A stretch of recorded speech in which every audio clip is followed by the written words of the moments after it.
તો મિત્રો આજે ગણપતિ બાપાનો છેલ્લો દિવસ એટલે કે 10મો દિવસ છે અને થાળ તૈયાર થઈ રહ્યો છે. તમે જો આટલું બધું શું બનાવ્યું છે,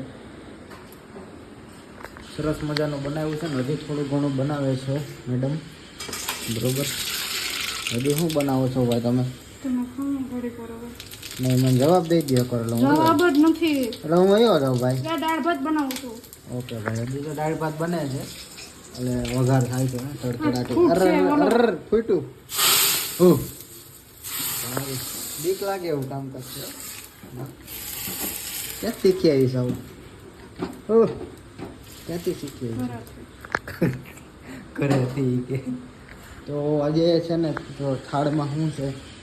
પૂરી છે, શાક છે, પછી ખમણ છે, લાડુ છે, ફ્રૂટ સલાડ છે, છાશ છે અને દાળ ભાત છે. ઓકે, એટલું છે. થોડા છોડ રાખ્યા છે. હું છે આજે છેલ્લો દિવસ છે તો તમે દર્શન કરી લ્યો. પછી તો આવતા વર્ષે ઠીક 1 વર્ષ પછી 365 દિવસ પછી મોકો મળશે. બરાબર, તો આપણે હમણાં વિસર્જન કરવા જવાનું છે મોડું તો હું એ પણ આખો વ્લોગ આવશે યુટ્યુબમાં, તો જોવાનું ભૂલતા નહીં અને જોડાયેલા રહેજો, મજા આવશે.